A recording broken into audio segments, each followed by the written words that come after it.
before you ball, because we're whistles and money jangle jangles and screams. Buffie Purselle.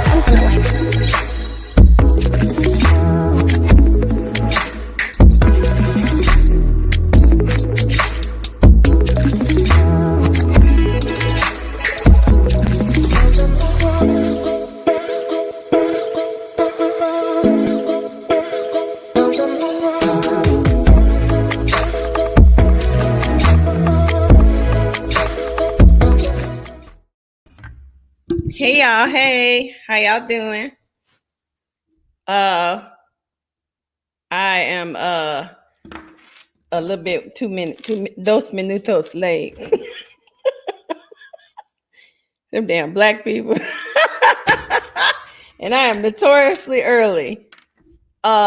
We waiting on Dr. Purselle. The white is who's really late. Not me. So this is show today. Happy Sunday, y'all. I decided to bathe for y'all and throw on a bra, some fresh clothes. Y'all see I got my eyebrows did. Let's see if I need to put this here hat on. TT, we need to put a hat on. Yes, this is circa chunky Janet Jackson, circa 1995 is the look we got for the day with my Tesla hat my husband got me. Fun fact, y'all know that this fool, Elon Musk named every car, like there's the Model S, the Model 3, the X, like I have, and Y, to spell sexy. That's how crazy he is. Hey, y'all. Hey. Let's see. Let me see who's here. I got me some nano bladed brows because I have lupus, funny skin, and keloid skin. I had this big keloid on my arm. I've been to I don't know if you can see it. Can't you see it? Yeah.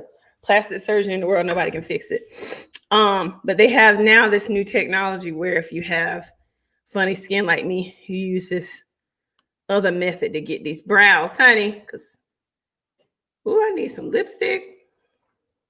Hey, y'all. Hey, let me see who's here. Dave is coming. Hey, Shaquana, how are you? Happy Sunday. Hey, Sarah. Hey, So Cautious One. Hey, Pretty Miss G. Oh, he came down fast. Can we turn some air on? It's hot. Dr. Purselle. Hey, Sarah. Hey, Faye. Hey, Rashida. Hey, Audrey. Hey, Delicia. Hey, Alicia. Haha. Hey, Miss Gary. Mrs. Gary. Hey, Felicia. All right, he'll be here in a second. How y'all doing? Hey, CJ. Hey, Terry. Hey, the Sweet 199. He'll be here in a minute. Let me see. That's better. I feel like this is better. You didn't bring the keyboard and stuff? Because I'm going to have to keep this. Well, let me go get it. Sorry, I haven't technically together. So, let me see. Well, hey, I'm Andrea, PTS surviving. Oh, yeah, Dave will be, he's going to be great today, y'all. And so I need a keyboard because I'm going to be quiet and I'm going to help TT in getting Dave all the good questions. And we want you to share your stories. He actually ran the psych ER at the VA hospital in Atlanta for, I think, 10 years. So he could speak to you about PTSD. I think he has lots of patients who survive with PTSD. I made a post this morning and it was to kind of just illustrate the life that David has because I live with OCPD, and that's obsessive compulsive personality disorder, which is different from obsessive compulsive disorder. And David says the main way to tell the difference between the two is if it annoys you, it's OCPD. No, wait. If it annoys everybody else, it's OCPD. It doesn't bother you, but it bothers everybody else. Right. If it doesn't bother you, but it bothers everybody else, it's OCPD. Hello, everybody. Hey, Dr. Purcelle's here. Hold on. I might blink out for a second. Running late. Hold on. Where'd it go? You close your lid. I'll come back up. So let's all make it known that the white was late, not the black. Hey, running behind. Y'all want to know what he was doing? Watching a movie. No, he was working. My head is dirty, Anyway, and then OCD, if it bothers then it's OCD. So if you're annoying like I am, that's playing. Where you're running around telling everybody to fix this and move this and this plant. So anyway, my post was about David, me looking at our TV, and there was a wire hanging down. I can't do it. I cannot stand that, y'all. I lose my total everything when I see wires. I go to my sister's house and I ripped her TV down before because all the wires. I can't do it. All right, so quit working on that, Boots. You got it. This your show today, Dr. Purselle. I know. Okay, so Hello, everybody. Hi. So Dave wanted to take over today because there's a lot going on in this world, specifically America, and and I'll be quiet in a minute. And a lot of people, I can't keep this hat on. It's hurting my head. It's hurting your head, huh? A lot of people are suffering in silence. Like folks are suffering from depression and anxiety, PTSD, depression. Like nobody's really talking about it because it's getting clouded up with the tomfoolery going on in DC, COVID, which is something very serious. People are suffering joblessness right now. There's a lot going on where no one's really addressing mental health concerns. Mm-hmm. And, it's important that we discuss this topic. So I'm going to be quiet, and me and TT going to be the moderators. You're going to be the moderators. All righty. Now, if Dr. Purselle is too boring, I'm going to kick in. And we want to keep y'all. I know. Fine day. Sorry, I'm doing like 4 things at once. So. Shall black women do that? I don't know why you tee me up to get you. I know. You act like that's some new stuff, child.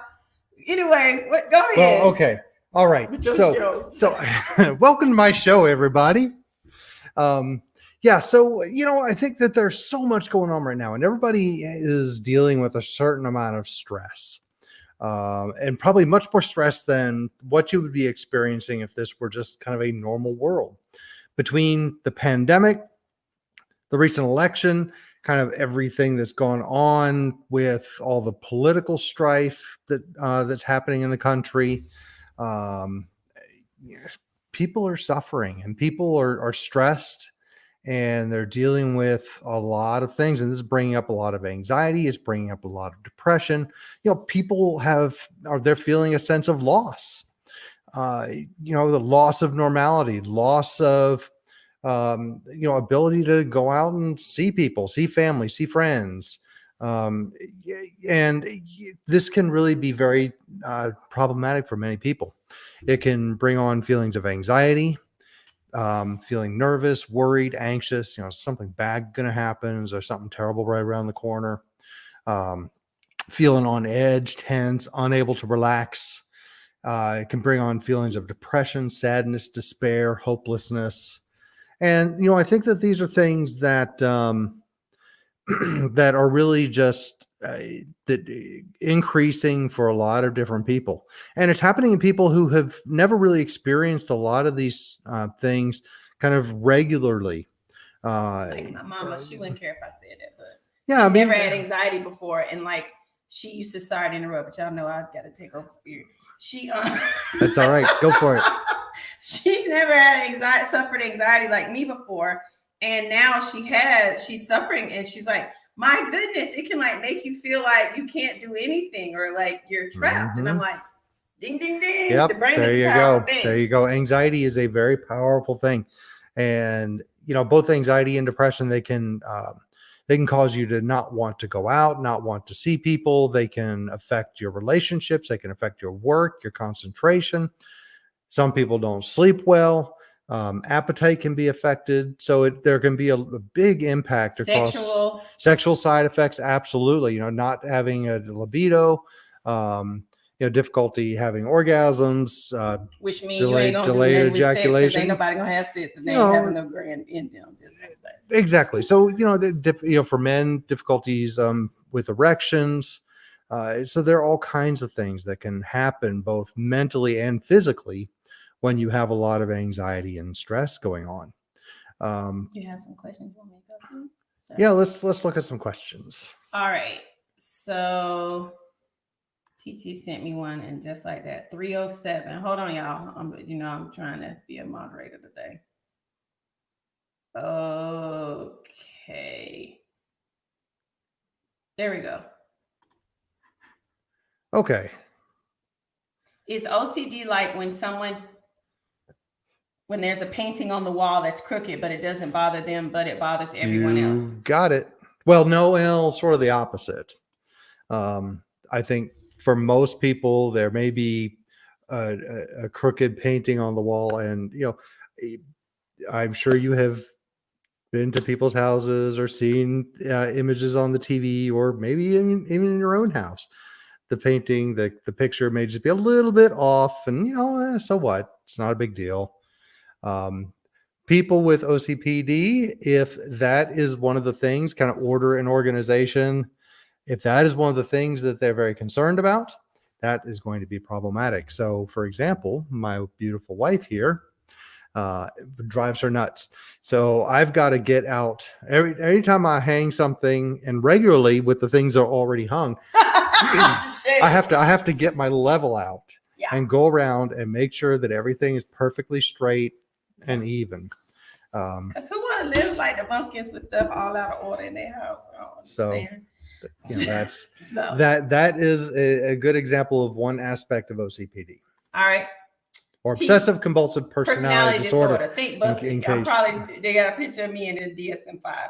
P, I need some tips on how to manage ADD. Ooh, me too. And or ADHD, especially in this pandemic, because my anxiety is through the roof. I do a lot of self-soothing like massage. I bought massage mats and food devices. Good question. Yeah, no, that's good. And let me just clarify for everybody. ADD, ADHD, it's the same thing. The technical term is attention deficit hyperactivity disorder, so ADHD. But a lot of people say, well, I don't have the hyperactivity, so I'm not ADHD. Well, it's all the same, but people use the terms interchangeably, ADD, ADHD.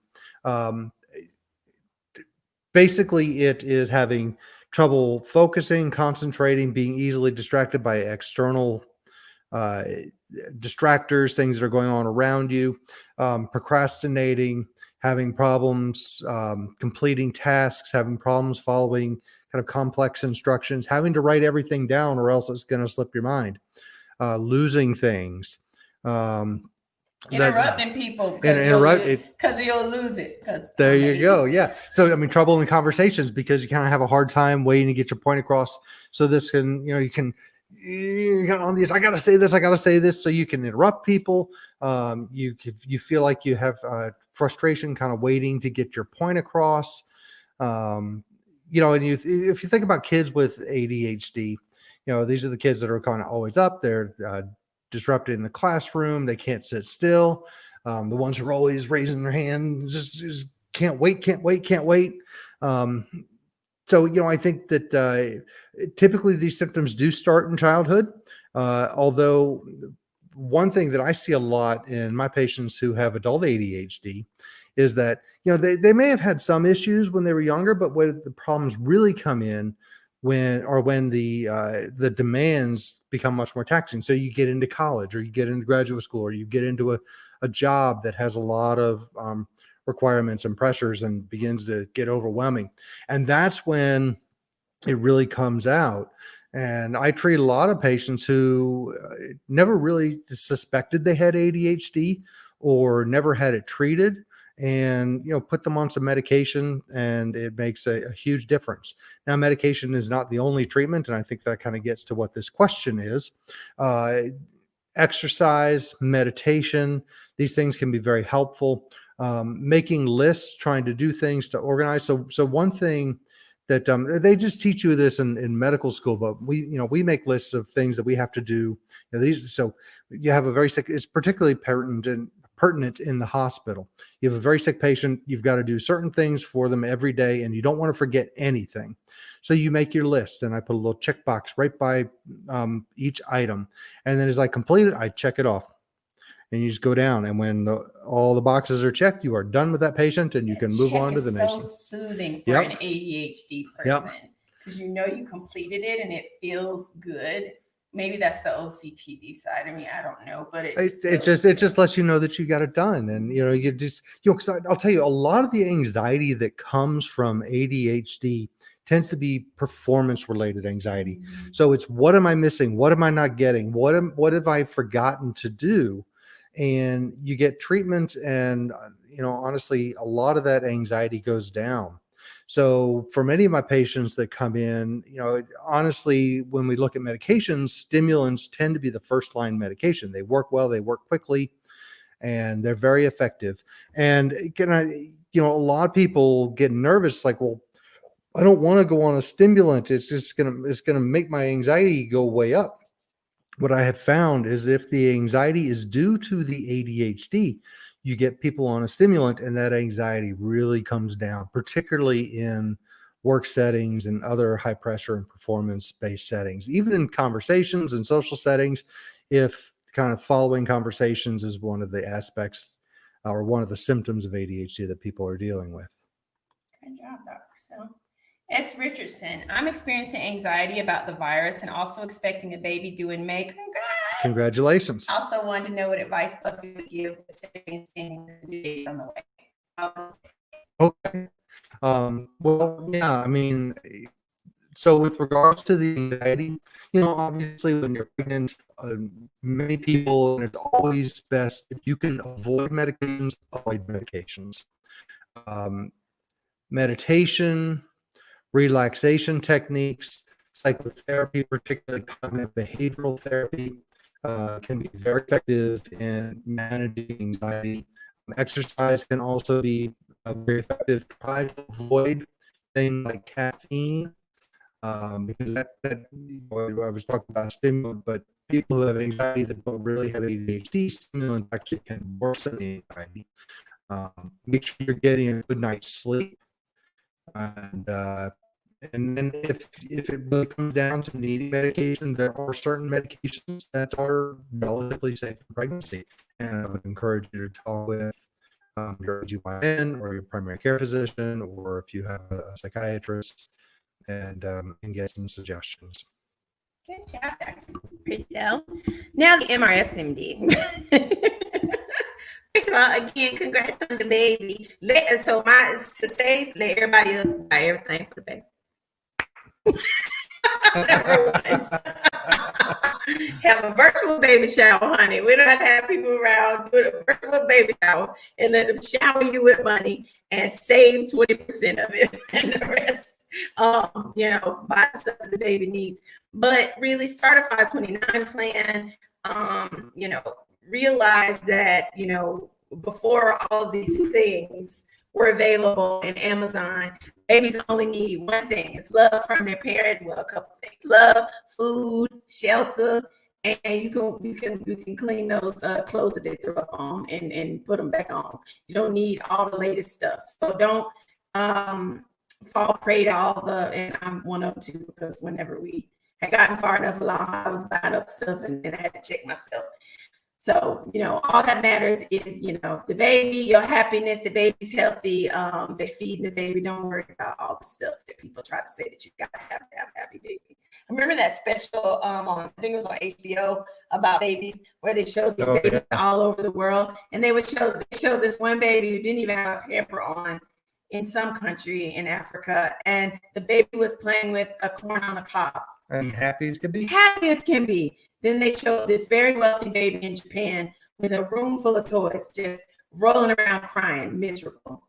So just, love the baby, take care of the baby, be happy and healthy, and that's all that matters. All right, some of y'all join us live. Don't be afraid. Dr. Purselle wants some live participation too. Kennedy Monroe.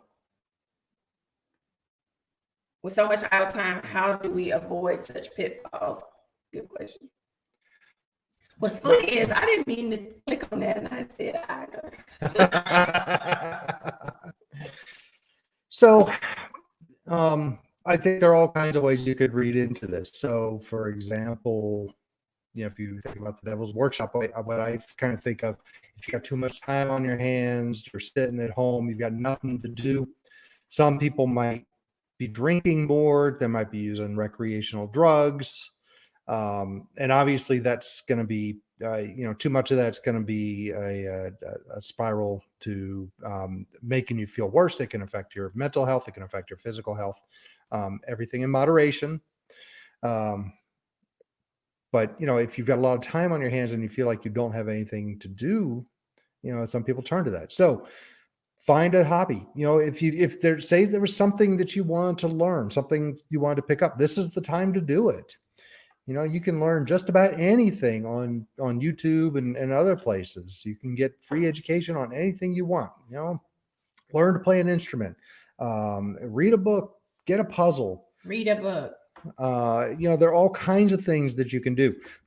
Buffie would tell you, start a business, figure out what you like to do, what you're passionate about, and find some way to try to monetize that. I monetize everything. Good job, Dr. Sell. Woo woo. I find myself holding my breath for no reason. Is this a symptom of anxiety? Good question. Potentially, it likely is. Especially if you're in a situation that is stressful for you, and you find that you're holding your breath, yeah, it could be. Now, is this getting to the point where you're having maybe anxiety, panic attack symptoms, heart rate going up, starting to get short of breath, feel like your chest is closing, tightening up, and things are closing in on you? Those are signs of panic attacks or anxiety attacks, some people call them. So is that the type of thing you're talking about? But yeah, I think holding your breath, if you're stressed about something or worried about something, particularly something that's imminent, yeah, I think that could be a symptom of anxiety. Baby, let's do your breathing, your four breathing. Okay. So when I was on that show and I was at the reunion and I was like, these heifers, I don't want to catch a case. And my husband saw that I was getting anxious. He did this with me. So let's all do this together. It's really quick, but it really works. And this is something that I do whenever I'm anxious, and this will help you all too. Now, there are all kinds of breathing techniques. So this is just one. This one's simple. But basically what you want to do is take a deep breath in through your nose and do it over the count of 3. So you want to hold it for 4. And then blow out slowly through your mouth on a count of 5. So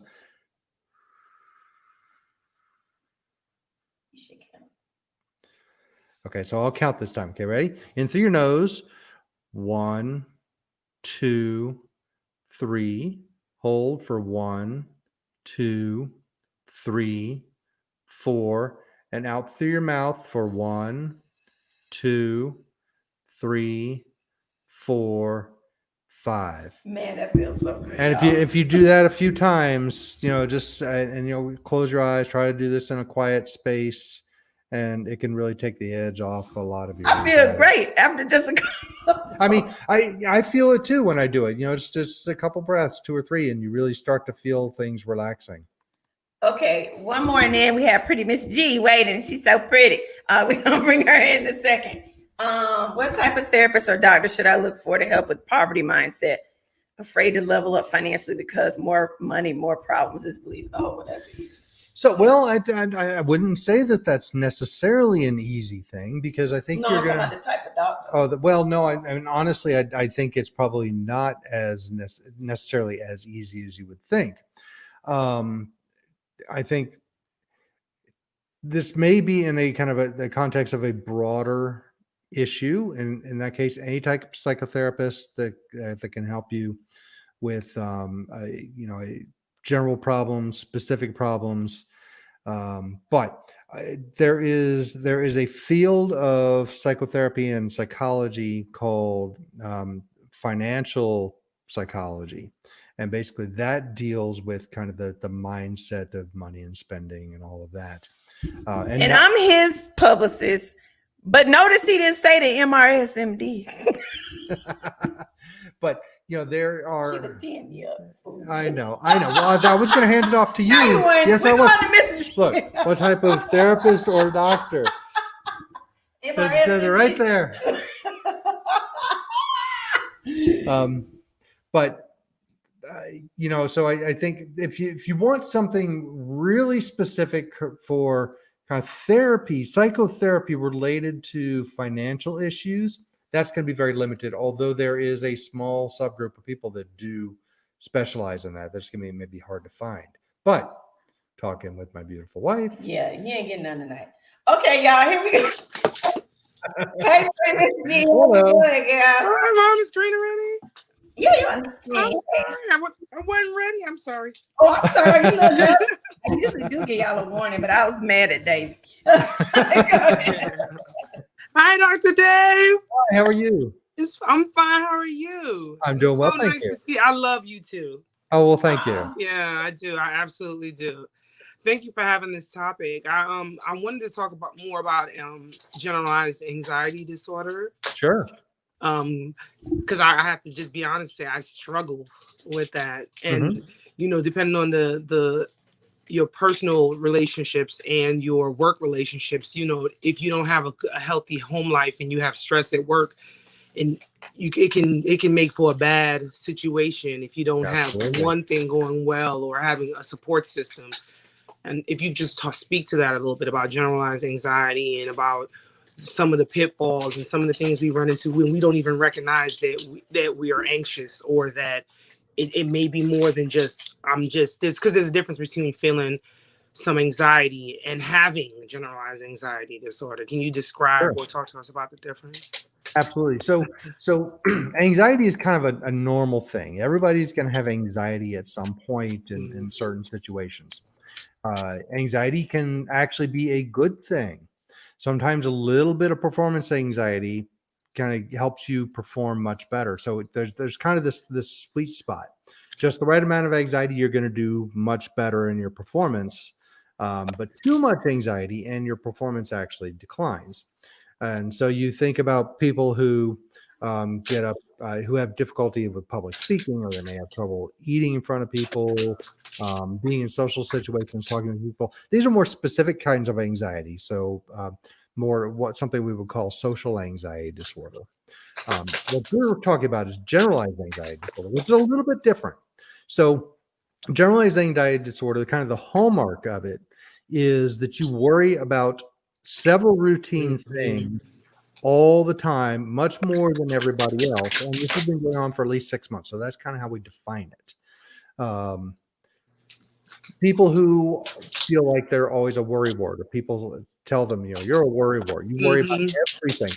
And there's always something bad right around the corner, or the worst is always going to happen. You worry about. Your voice is choppy. Oh, I'm sorry. You worry about big problems more than you need to. You worry about the small things all the time, and this is just all the time. And people have difficulty relaxing. They feel on edge. This can definitely affect sleep and concentration. A lot of physical symptoms can go along with this. Chest tightness, maybe I feel like you're having shortness of breath. Yes. Almost sometimes feels like you could be having a heart attack. Well, so if it's getting that bad, that may actually be what we call a panic attack. Yes. Yeah. And that tends to be sort of time limited, a few minutes to maybe 30 minutes. Yes. So. And then it gets better. And oftentimes it's tied to a certain situation, but sometimes it just comes out of the blue. And those are panic attacks. And panic attacks and generalized anxiety disorder are kind of different things, although they oftentimes go hand in hand.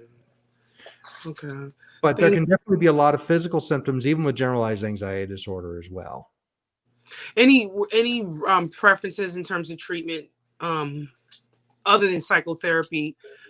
Because I kind of tend to believe that you need like a combination of things versus one specific thing to try kind of help you through it. Like the breathing exercise you just did was wonderful, because that has really been helpful, like in certain situations or things that occur. But one of the things that's important, I think, is psychotherapy is important. But what other things do you recommend other than medication, or do you recommend any additional things with psychotherapy? I'm sorry, that's Summer, my pup, that just has to be. That's okay. That's okay. We deal with Louis, so we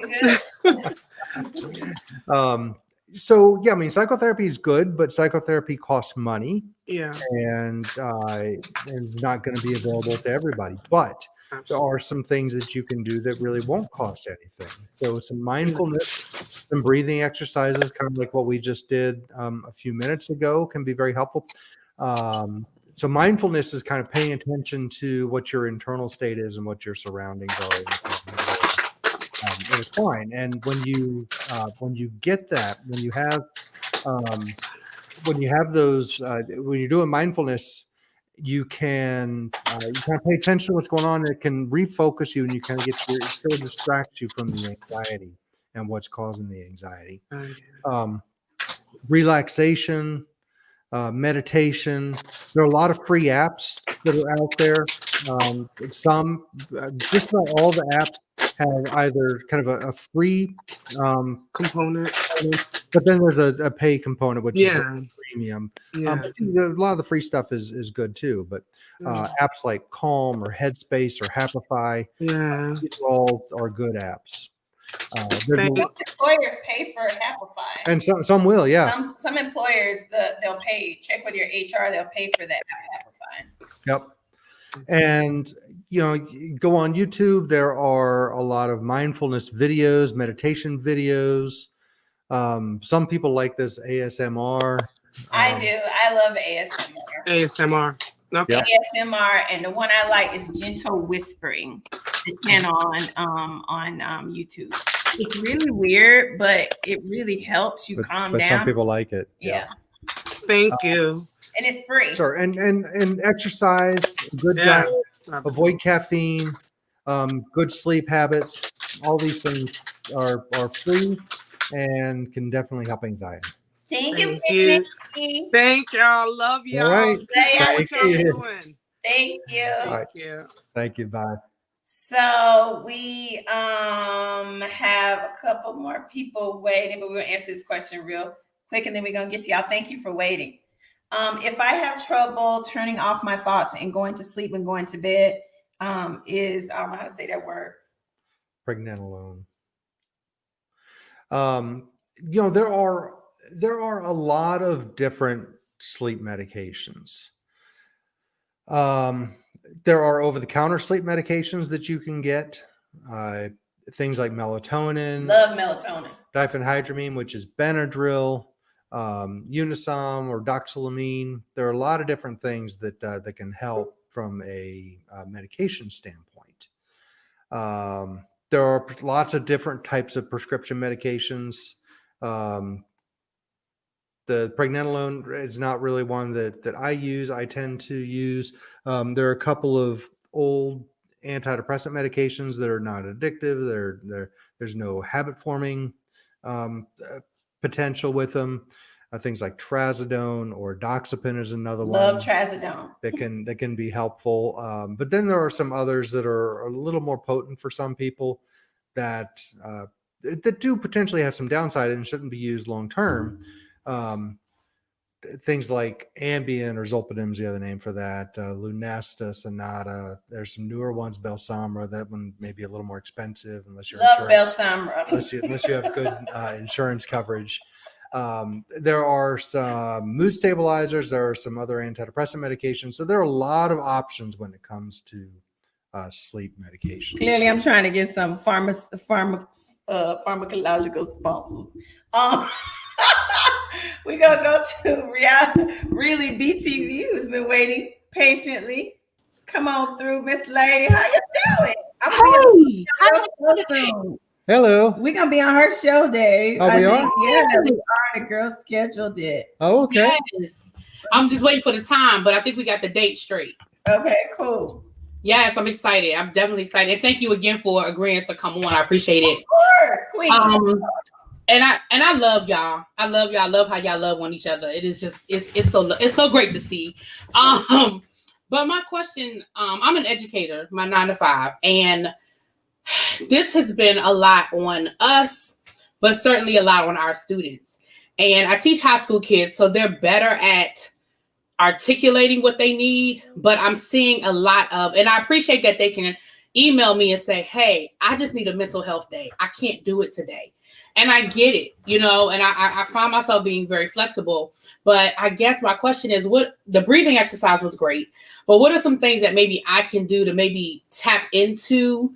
Like I tried to have some conversations with them this week. I am in the DMV area, so what happened last week hit very close to home. Had we been in school, I know we would have gotten early dismissals. It would have been all kinds of craziness going on with trying to get the kids home and staying out of harm's way. And so we've had the conversations, but I don't know, what are some good suggestions you have to maybe just, I don't know, try to help them with whatever they may be dealing with that they can't fully articulate. You know what I mean?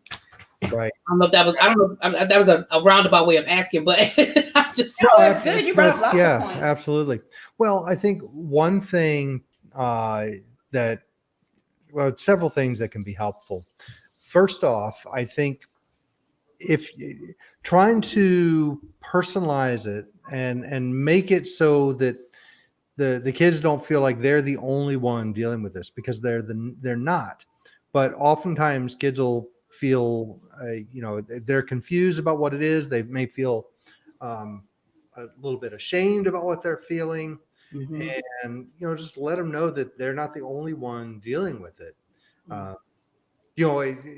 Statements like, many of you may be feeling this, you may be feeling anxious or worried or confused about what's going on. And that way nobody has to kind of raise their hand and say, oh yeah, that's me. They may very well do that and want to talk about it, but there's going to be some that there's just no way that that's going to happen. They know that they're not the only one dealing with it. It may make it easier for them to approach somebody and talk about it. Journaling can be a very helpful thing. So, maybe they should keep a journal and kind of write down every day, how were they feeling? What was, what did they experience throughout the day? And oftentimes that can be very helpful for processing that. If there are some peer groups, get people to kind of all experiencing the same thing. Smaller groups can sometimes help. So maybe not in the full classroom, but this would probably be something more for sort of after hours, but a group for an hour or so where a few kids can come and talk about things. They may be more able to or more willing to do it in the smaller groups. So those are some things that I would suggest. I think you brought up a great point about what's happening in the country and what happened in DC. I mean, there are adults who aren't even in DC who are struggling to deal with all this, especially with all of these messages going out about, stay home and, these people with all these weapons and concerns about the inauguration. What advice would you give everybody with dealing with all that?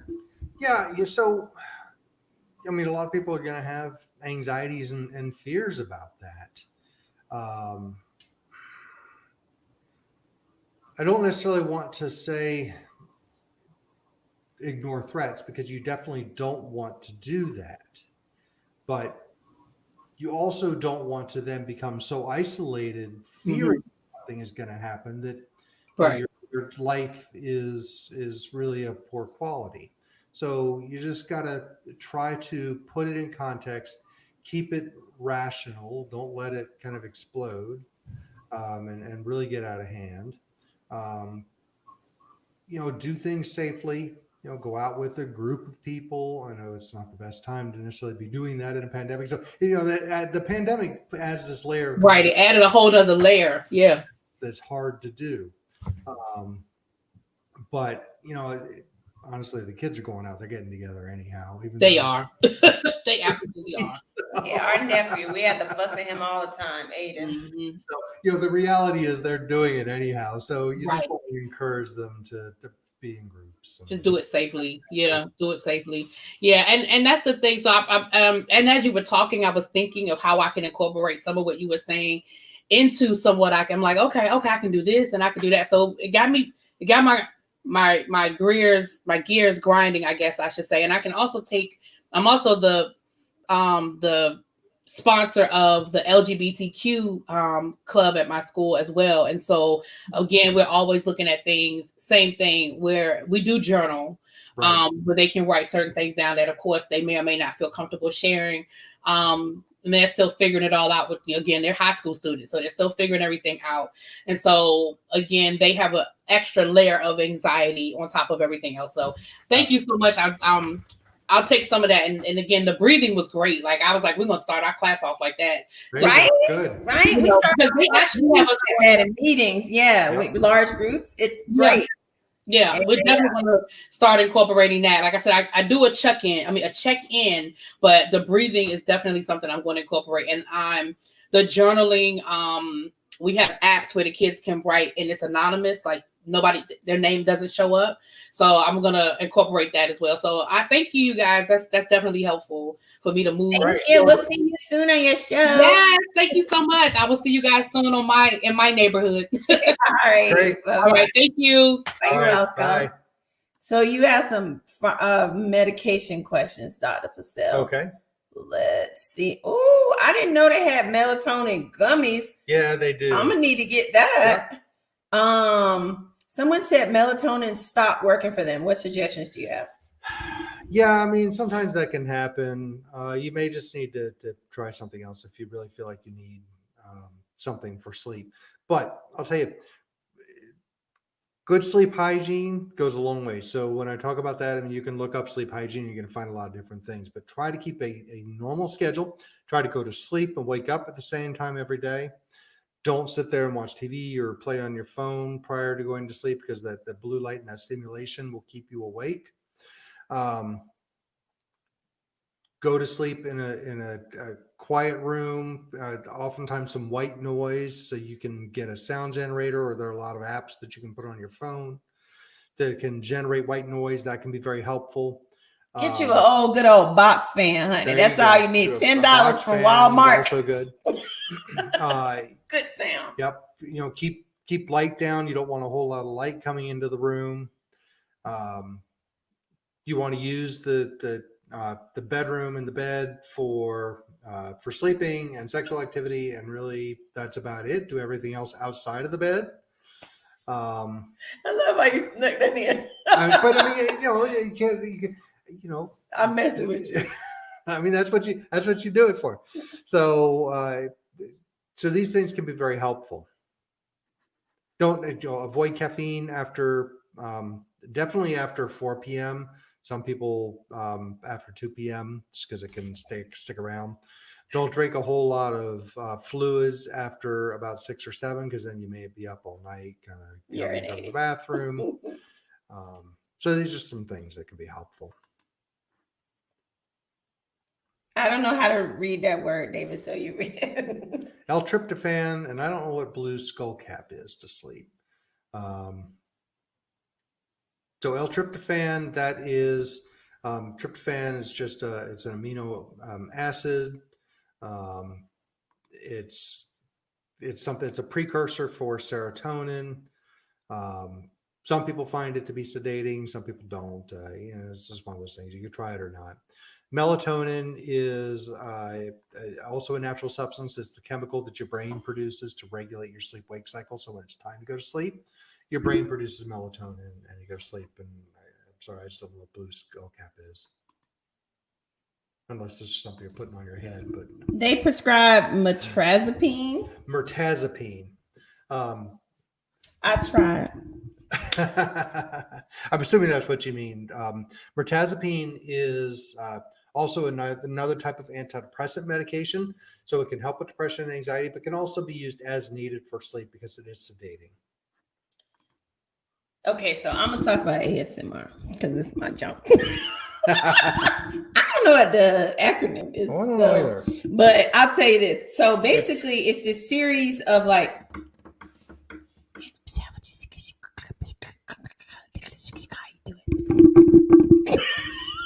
Basically, there are videos where people are like, folding laundry or typing on a keyboard, just soothing sounds.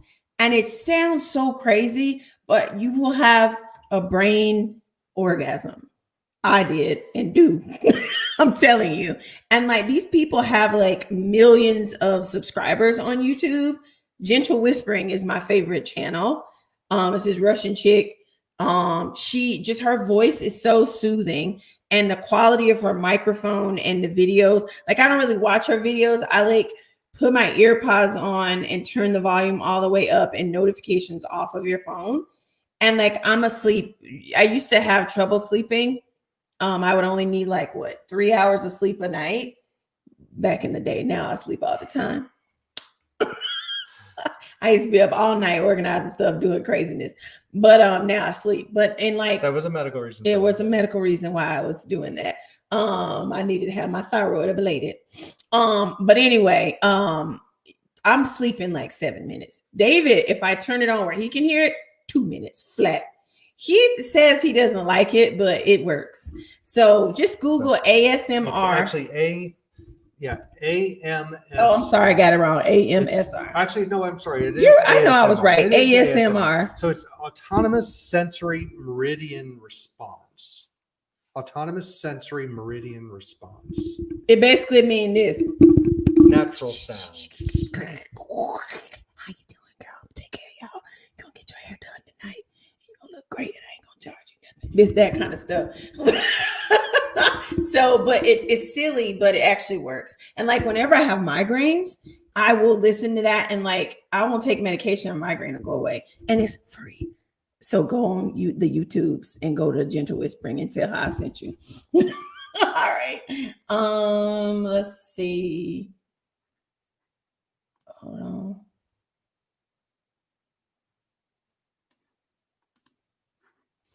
This is all new for me. I've always been extremely active and a huge extrovert. And about 6 months into the pandemic, the symptoms got worse, and it's been one heck of a season. But God, yeah. So I imagine you're saying that now you feel like you're introverted, and like because you can't be around people, and it's just difficult to like cope. I'm assuming that's what. Yeah, I mean, I've had a lot of people that have come to me and said, well, I can't go out, and now I'm afraid to go out. And some of these people were very outgoing. Honestly, most of them were not very outgoing to start with, and this just really has worsened it. But some people who were outgoing have kind of gotten into these new habits and rhythms, and it's difficult. So, it's going to be something that it may take some baby steps to kind of get back out. Going out on occasion with some friends when we can safely, going out to a restaurant, again, not until things are sort of settled down and kind of return to normal. But definitely, you want to make sure you're keeping those connections with people, because that'll make it a lot easier. So, connect by phone, by Zoom, by, however you connect with people. And if you keep that up, it'll make the transition back to kind of normal life, or whatever our new normal is, a lot easier.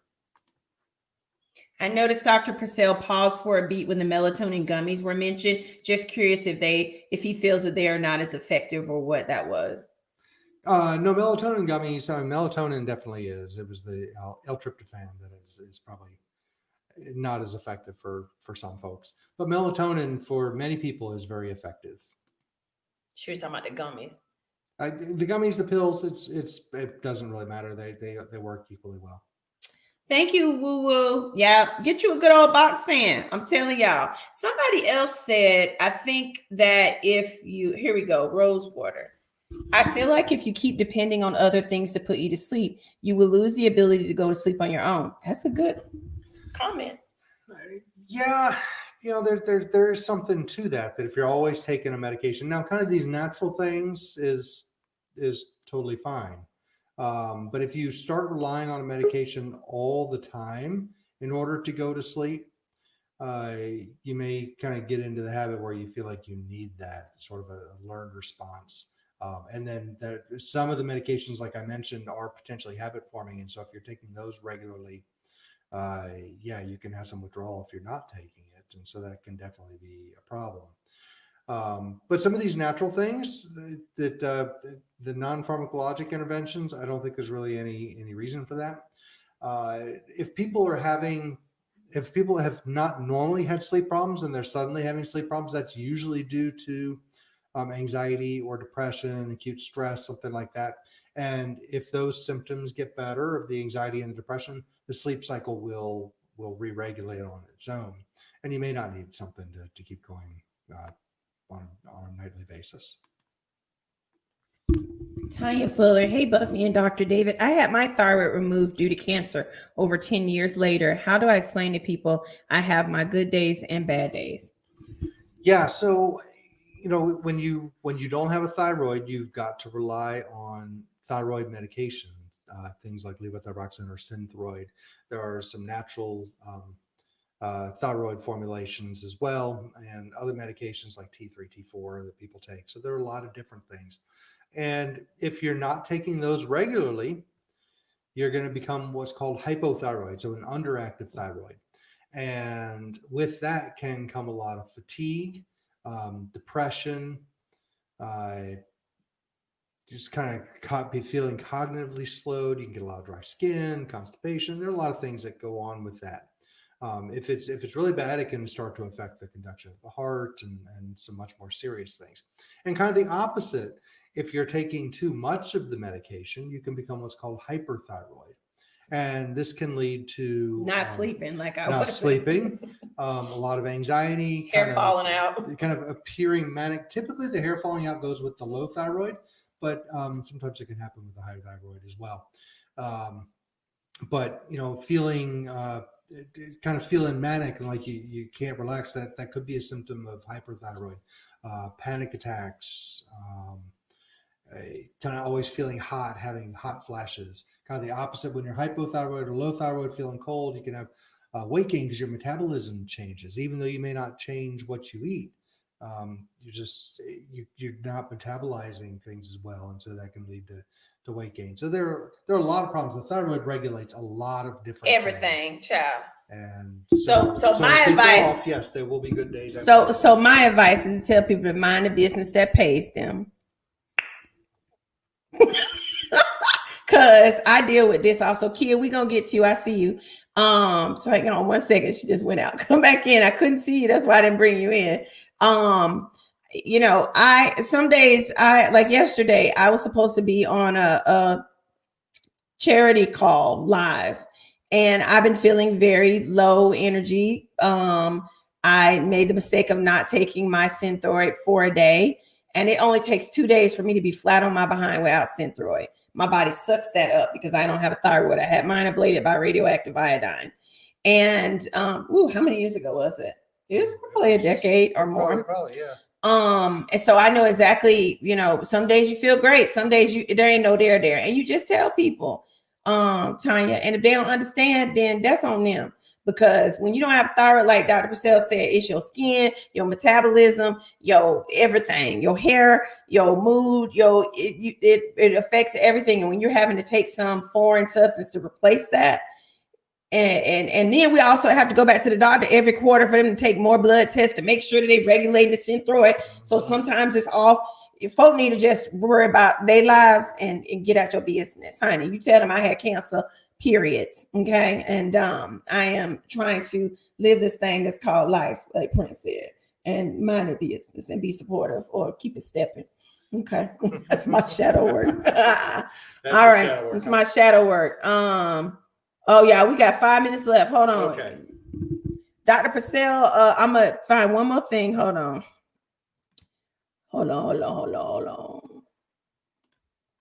I struggle with BPD and my relationship is a mess, constantly pushing him away and regretting it afterwards. Please help. How can I stop doing that? Get into therapy. So BPD is borderline personality disorder. And it's something that can be very disruptive. You can have a lot of, your moods can kind of change on a dime. You can be very irritable. You can get angry very easily, kind of run from hot to cold on things. Feel like you're being abandoned by people, feel like everything's either good or bad, kind of black or white. Therapy really is the key to this, particularly dialectical behavioral therapy or DBT. So if you can find a good DBT, either individual therapy or group therapy, it's a form of cognitive behavioral therapy. So it kind of teaches you to recognize those maladaptive thinking patterns and kind of redirect that and get your mind in a different set. So that can be very helpful. Alicia, When is your next discussion on entrepreneurship, finances, taxes, etc.? What about the podcast with Monique Samuels? So the podcast with Monique Samuels, she actually posted it, I think, last Wednesday, and I had a lot of fun doing that. She's gonna ask me back, but I'm gonna also have her on my show, working that out. Right now, I've been working a lot on the new part of Crawl Before You Ball, which is instead of me lecturing people about what not to do with money, helping folk earn money. And so we are trying to give 100 jobs to start, remote working jobs away to people. If you caught our show last week with our company, and we're still working through all those apps, TT and out them are going through all that. We appreciate, we had a huge, thank y'all, response. And I saw earlier some people who were asking me about a job. So remember, go to my social media, click in the link in the bio, and there'll be a link that says apply here, whatever, what does it say, TT, need a job?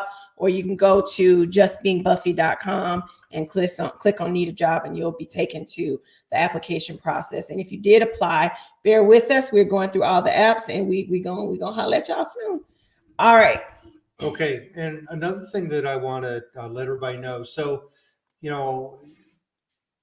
very concerned about people's wellness, well-being, and so I'm starting a new wellness and health education group that's going to be a regular thing. I don't have all the schedule done on it yet, but it's going to be sort of this type of thing, sort of a live with interaction with comments and bringing people on. And there's really not going to be a limit to the size of it, but it's going to be free to registered users. And if you register and you've got qualifying health insurance, and a mobile phone that can accept text messages, I can even get you a free glucose monitor and a free scale so you can monitor your blood glucose and your weight at home. This is particularly good if you're on certain medications that can affect your weight or your blood glucose. And if you do that monthly, the results would come to me, and we can, if there are problems, we certainly can talk about that kind of on a one-on-one thing, or get you the right referral. This could be open to anybody. You don't have to be in Georgia. You could be anywhere you want to be to join this. The groups are not treatment. They're really just sort of education group. But like I said, if you meet those qualifications, you can get this free equipment to have at home.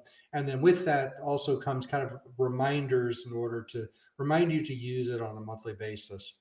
And access to Dr. Purselle, who's amazing. To me, absolutely. And he's licensed in 7 states. So if you happen to be in a state in which he's licensed in, and you decide that you want to become one of his patients, that's something that can get worked out. Yep. And and I'm also looking at ways to be able to throw in like a blood pressure cuff. So if you want to register for this group, you can register on my website. It's GA Psych, that's PSYCH, consultants.com. And then the registration for that group is /wellness. So GAPsychconsultants.com/wellness. TT's going to put it up, and I'll put it up. And just fill out that form. Like I said, if you want the free equipment, you do have to provide like your insurance information and things like that. But everything's secure. We don't. The data only gets shared with the company that provides the equipment, because they've got to verify with the insurance and bill the insurance. But there's no cost to you at all. There's no copay. There's no deductible. Any cost. All insurance, Medicaid, Medicare. And so, register, and then even if you don't want the equipment, register, and you'll get notifications about the groups, and you can still participate in the groups. There's no problem. We're going to do a lot of fun stuff with the group. He's going to allow me to participate. Yep. Mental health and mental wellness is important, and we've got to get rid of that negative stigma that some people seem to have with that. We need each other, especially now more than ever. And so, it's like, it feel like it's a club of friends who come together and we talk, and we have a great doctor who we can have access to and ask all the questions we want. And he just has, his voice is soothing. I really could just listen to his voice and goes to sleep. But unfortunately, he goes to sleep before me. Well, we thank y'all so much for today. This went by so fast. Again, go to GeorgiaPsychiatricConsultants.com. I'll put this in the comments on the thing for the show. I forget what it's called. TT know what it is, where y'all go back and look at his show, where you can click. And then remember, go to follow Dr. Purselle. He's growing his social media at askdrdavidp. Here it is. Yep. On Facebook, IG, and TikTok. He's hilarious on TikTok. And I'm gonna try to and I also on YouTube. So although his show ain't gonna be on his YouTube, it's gonna be on mine with an established audience. Well, but the groups may be done through YouTube, much like this is. Yeah. So the wellness groups will probably be done in that format. So we'll get all that worked out. But yeah, follow me and we'll get you some good information. All right. Thank y'all so much. We appreciate y'all. Me and my taped up brows